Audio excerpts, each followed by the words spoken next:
Tamam.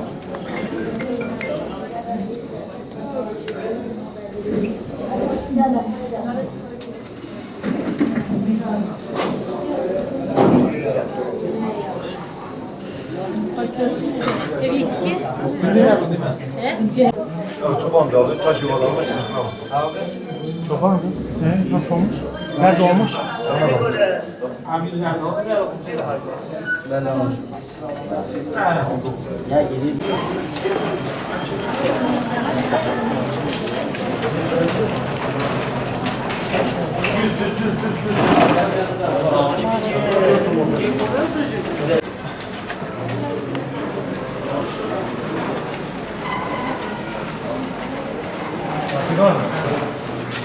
Önce kafasını kesin arkadaşlar. Kafası. Evet. Yok etme. Sen de yap. Biraz yere yavaş. Yavaş yavaş. Nereden gel? Yüksekten düşün.